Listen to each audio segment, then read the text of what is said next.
Hello and welcome to Illuminations with Tiina and Fi, for you who desires a life of joy. I'm Tiina. I'm Fi. Hello, Fi. Hiya, Tiina. Hello. So it's a new month, it's a new theme, and we've chosen to talk about perfectionism this time around. And I guess, as with all things, we will start looking at what perfectionism is, and possibly then talk about why is it actually worth talking about at all. So, Fee, what is perfectionism? Yeah, so I'm going to share, and you may have your also to obviously add definitions to that. So obviously the place to go to start was The Gifts of Imperfection by Brené, our Of lovely course. Brené. And I've got a shorter definition of perfectionism. She goes into the book. We'll see if it comes out later. So I am going to be reading out of something. So I'll look up and down as I do it. So perfectionism, the belief that if we live perfect, look perfect, and act perfect, we can minimize or avoid the pain of blame, judgment, and shame. It's a 20-ton shield that we lug around thinking it will protect us, when in fact, it's the thing that really is preventing us from taking flight. And perfectionism is, at its core, about trying to earn approval and acceptance. Yeah. So that's pretty Kind of says good. it. It does, doesn't it? She says a lot longer in the book, and you know, it's not the same as striving to be your best. She talks about, you know, what healthy, you know, achievement is and succeeding is. And she talks about it being a belief system, which I'll then also come on to. So in the world of transaction analysis, where it also crops up as quite a big element or a key element is in the world of transaction analysis, there is belief that you have a life script that drives you, and you can skip into that and slip into that by triggers and baits. And the life script mainly comes from beliefs that we've done this in our beliefs that you've been told, filtered, etc. by the time you're 7 or 8. And so if people want to know more about that, go and watch the beliefs one, because that explains all of that. Now, what there was a psychologist called Tibir Keller, and he was taking Byrne, who introduced transaction analysis. He was looking at, watching transactions and started to notice that there were certain cues that people were giving that you could collect together. And they collected these together and realized that just before someone slipped into their life script of telling that story of whatever it was, that these drivers were at the tipping in, and Be Perfect is one of those 5 drivers. And so the Be Perfect is, it made me laugh. If you know me, and I'm sure people go back through watching Illuminations, you know, it's counting things off, you know, like, well, A, then B, then C, and it's something I do quite a lot. So the idea is that if I actually get everything right, then I'm going to be okay. So it's alongside the Brené. It's about acceptance and approval. So if I remember everything, then I will get everything right, you know. So if I can present it all well, and that's the ticking off. If I come into adult and sound adult, you know, it's there's a lot of looking up and around, searching while you're speaking to make sure that you finish what you're saying in a way that is right, so that you can then be okay. So very similar and beautifully aligned. Okay. So what does that, you mentioned being right. Uh-huh. What is that being right? Well, it's filtered, obviously, but it's making sure you get all the facts right. That you tell the past. If you're telling a story from history, you get that right. If you're maybe transferring information, that you get that right.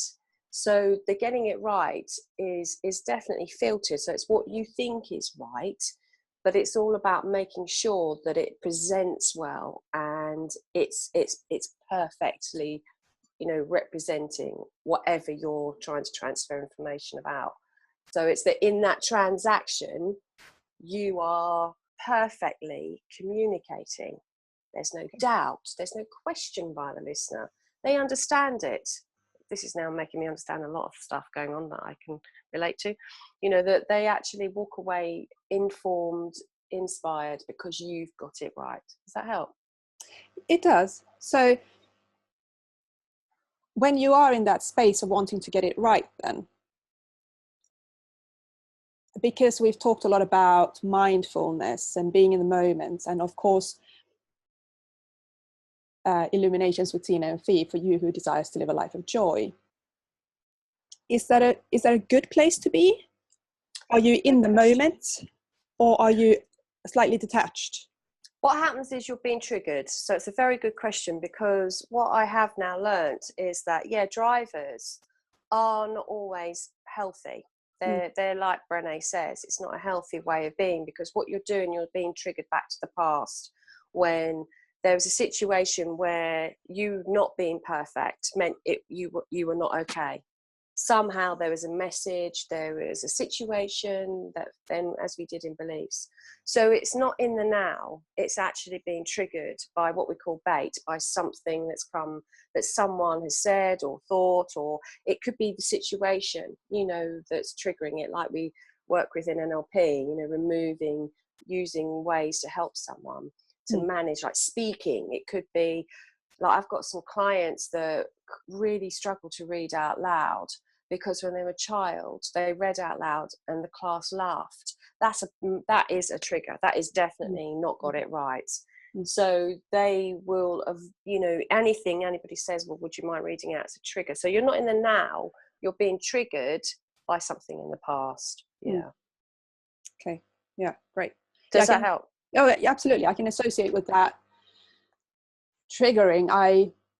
I have a wonderful singing voice. Yes, and I've always wanted to be a performer. And at school, me and my friend, we took this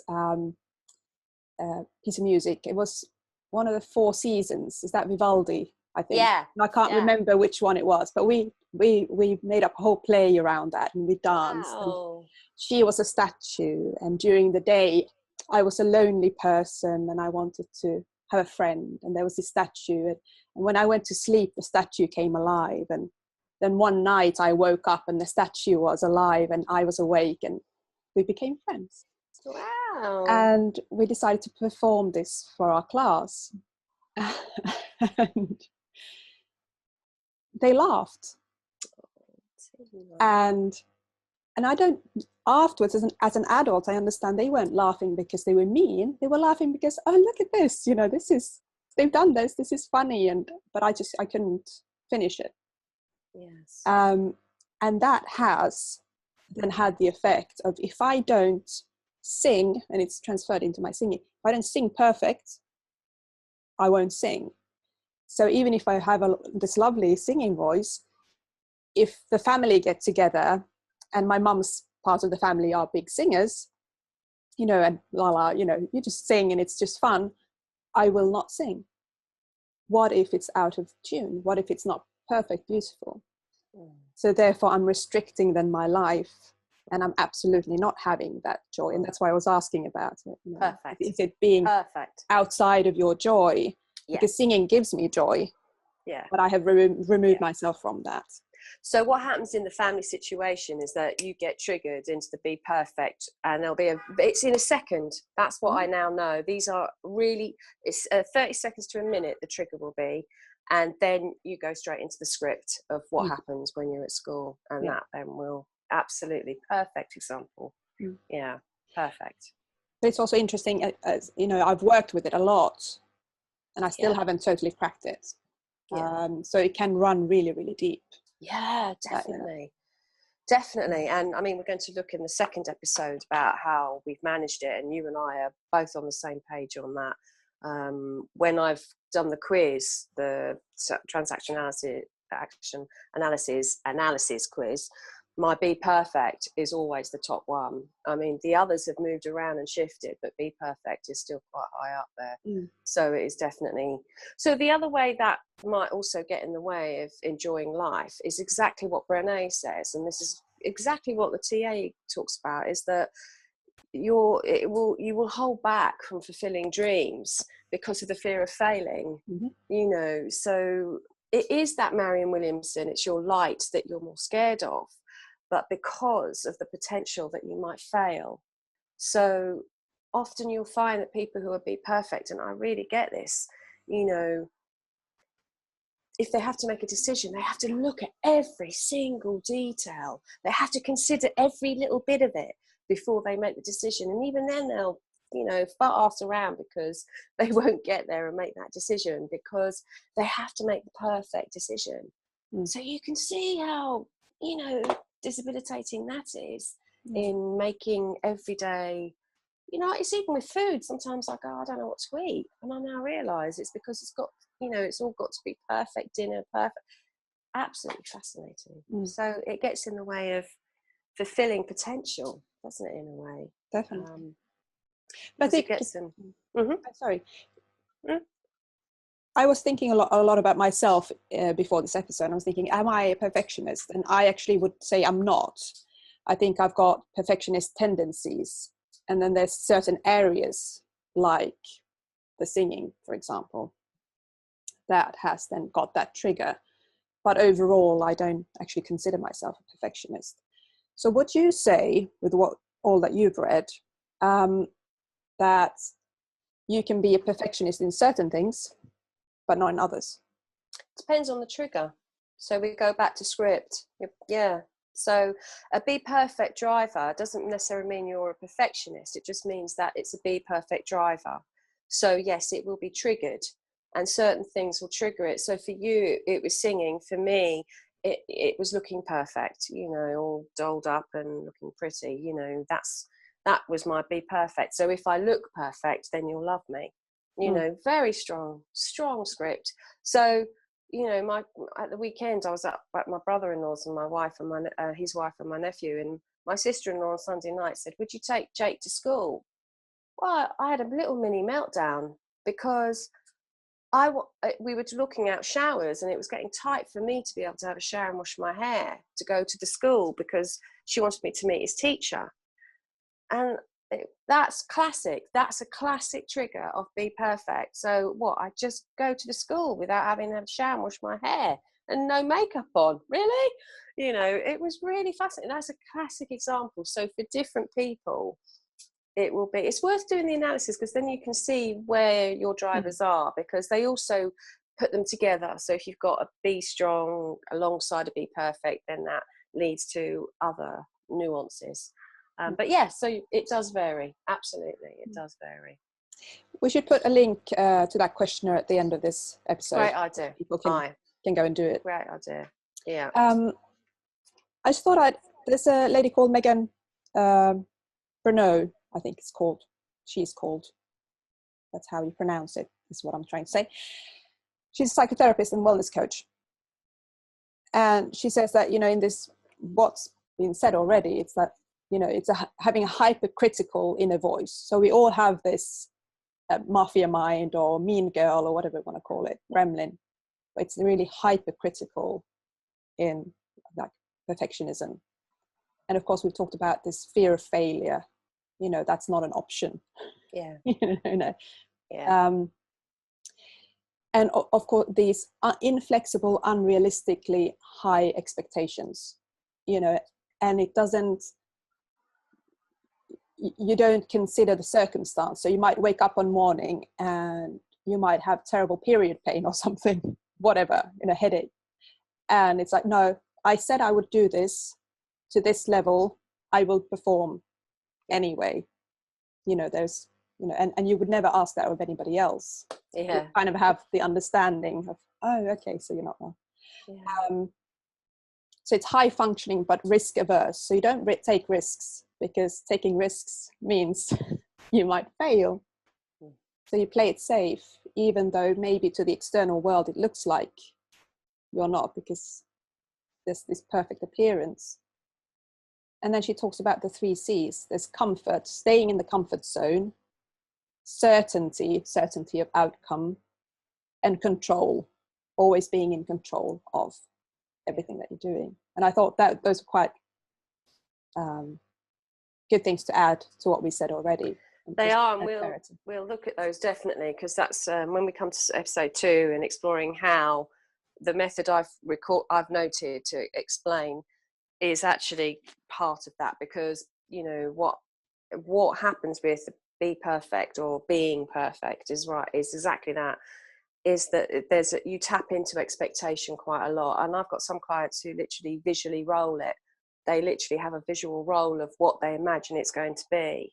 So of course what they have is an incredible amount of worry, because they've got to try and knock out any challenge that might not allow it to look like that, which of course we're back to control. And you can't control everything. So I'm doing a bit of work with them around the Tim Ferriss fear setting, because that helps to take everything that's a fear and plan for it. But it's classic, absolutely, that, you know, and sometimes, although they don't talk about it, I do wonder whether there's a little bit of procrastination that can be linked to being perfect.